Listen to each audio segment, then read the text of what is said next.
We're back at it again with a couple of penny boxes in front of me. Penny Hunt and Fill episode number 180, boxes 343 and 344 of the series.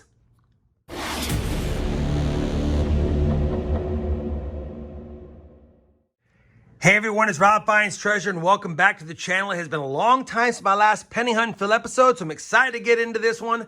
As a quick reminder, when we hit 400 boxes searched, that will be 1 million pennies hunted for the series. Now, we're only at 343 and 344 on the boxes, so that's quite a ways away. But also, as a quick reminder, we only need 24 more cents to slot, although they're the tougher ones, and a couple of steel cents. For the Canadian Small Cents album, we have 84 of 115 slotted through 156 boxes worth of finds. Now, I don't think we're going to get anything for those books. These are DFW boxes, and I don't see a lot of Canadians. Maybe I'll see a couple, but you never know. We're going to get right into it. I know I've chosen a couple of circulated cent boxes because I can tell from the holes in the bottom. So let's crack open this first box right now and get right to the hunt if I can get under here. All right. Let's see what we got here. Looks like a pretty well circulated penny box. I don't see any enders to speak of, but you never know what's on the inside until you get in on the inside. You guys know the drill. Once I have a find in the first box, I'll bring it back in. Roll number 5 of box 1 is going to give us our first wheat cent find. It's one from the 40s. There's not a mint mark on it, but it's a 1945 Philadelphia. It's not the best find, but it's the first find, and we're off and running. Roll number 7 is going to give us our first miscellaneous find. It's a counterstruck cent. This one's from 1993 with Kansas State on there. Typically, you find these in the 70s, not in the 90s, but you know what? We'll still take it. And yeah, Kansas State right there. And for those that don't know about these, I've done a short on them, a YouTube short, and I'll post a link to that up here if you want to check it out. But yeah, we'll definitely take that. It's a nice miscellaneous find. Only 1 wheat cent so far though, through 7 rolls. Roll number 10 and wheat cent number 2 is going to be a chewed up one. Holy cow. Take a look at that. It's definitely a wheat cent though. What year is it? And I think that's going to be a 1949 Denver. And it is. 1949 Denver. The front's not as bad as the back. Well, it's a little bit bad, but the back, holy cow, thing's been obliterated. Wonder what the story on that one is. Either way, we'll take it. It is our second wheat cent found, though, through 10 rolls. Roll number 14 is going to give us our third wheat cent. And take a look at the date on this one. It is an oldie. 1927. It's from Philly, so it's not one we need, but definitely a welcome sight indeed. We'll take it.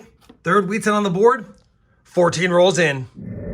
Roll number 17, wheat cent number 4, reverse facing. And it's a last year, 1958 Denver. We're on roll number 33, and it's been kind of a slow box, which is why I'm showing you this coin in the 60s, but I'm also showing it to you because it's an absolute stunner. Take a look at this.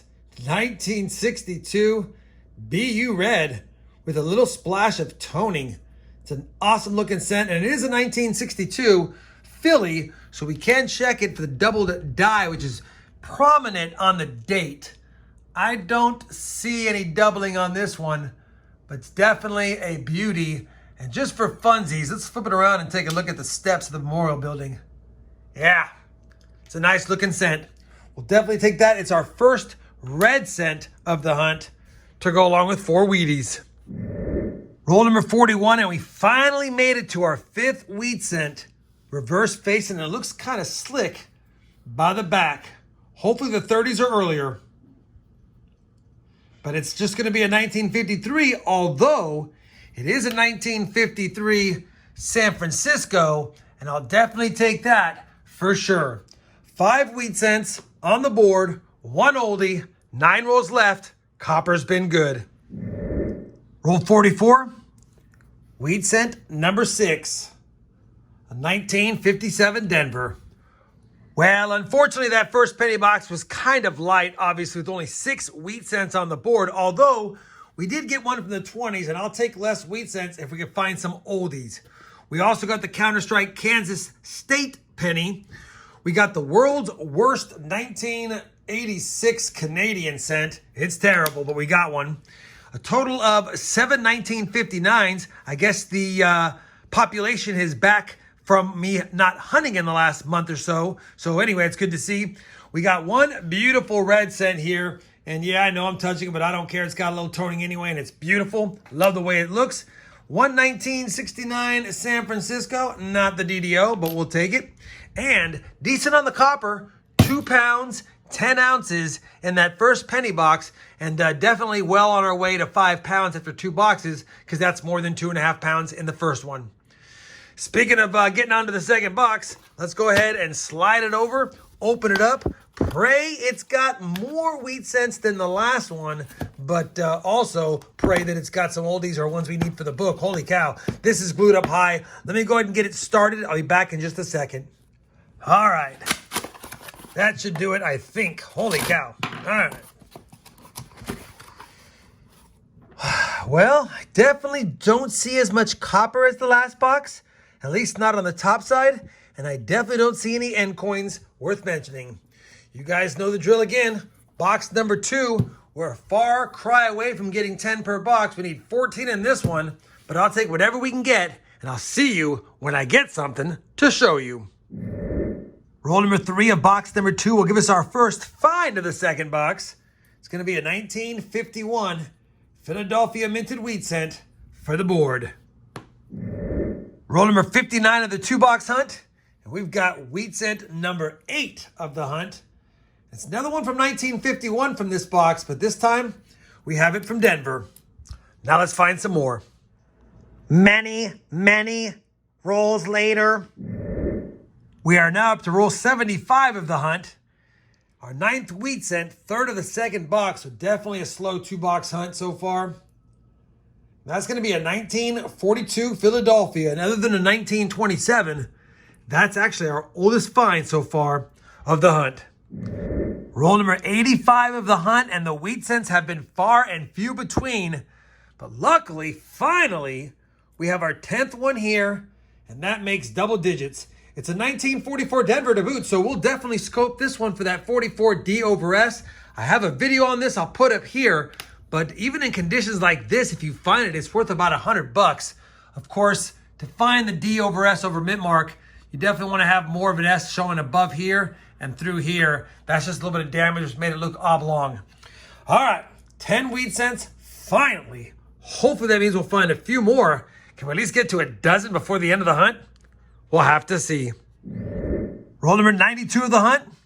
Wheat cent number 11 of the hunt, and it's another one from 1944 with the Denver mint mark. So we'll quickly scope it yet again. And I don't see anything fishy going on there. Like I said, 11 wheat cents. Kind of a tough hunt as far as getting even a mix of dates now, but there's still 8 more chances to get something great. I'll see you on the next find, if we have a next find. Well, you can't win them all. Holy cow, that was a tough 2-box penny hunt as far as total finds. Only 11 wheat cents on the board. The best one, of course, you guys have seen it, is going to be the 1927. And yeah, kind of a bummer having only one older one and all the rest, none of which we need. There's also nice in the miscellaneous from the first box, the 1993 Kansas State penny. We'll keep that one as well. We had 3 Canadians, the terrible 86, and then we had a decent 78 and a nice 1998 as well. So 3 Canadians. I don't think any of those can be used. We'll check anyway. Only a total of 8 1959s after having, I believe, 7 in that first box. 3 nice shiny coins. We'll keep them all. Beautiful 1962 Philly.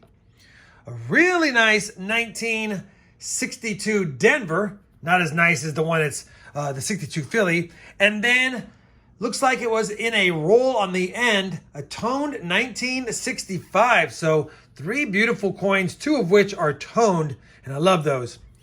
2 1969 S's. None of those were the DDOs. And if you're wondering about copper, we did what we thought we would do. 5 pounds, 3.3 ounces in there, and definitely can't get mad at that. We'll definitely take 5 pounds plus of copper. Been a while since I added some copper to my stack. Like I said, it's unfortunate about the number of finds we had in the 2 boxes, but you got to take the good with the bad, and we still need to compare all of this to the albums to make sure and see if we have any upgrades or additions just in case.